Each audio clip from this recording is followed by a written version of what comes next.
Assalomu alaykum barchaga. Kuningiz yaxshi o'tdimi? Bizda esa soat 6 bo'lishiga qaramasdan to'garak jarayonlari hali ham davom etmoqda.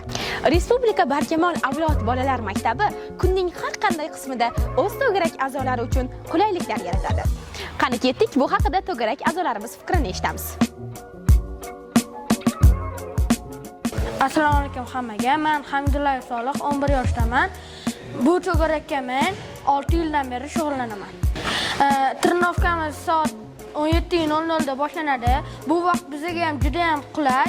Ustozimiz yaxshi dars o'tadilar va lokatsiya bizga juda ham yaxshi.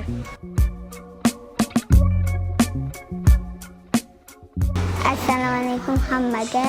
Mening ismim Kumushbibi.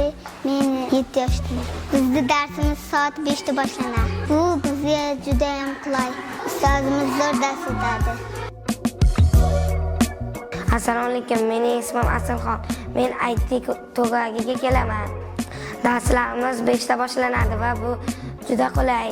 Men maktabdan chiqib to'g'ri yo'lga kelaman. Darslar juda qiziqarli va zo'r bo'ladi. Assalomu alaykum. Mening ismim Soliha. Men 10 yoshdaman. Men soat 5 da ingliz tili to'garagiga kelaman. Ingliz tilimda yaxshi o'qiyman.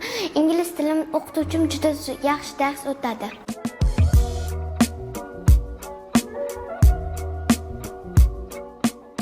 Ha, siz hali ham farzandingizni to'garakka bermasdan o'ylab o'tiribsizmi?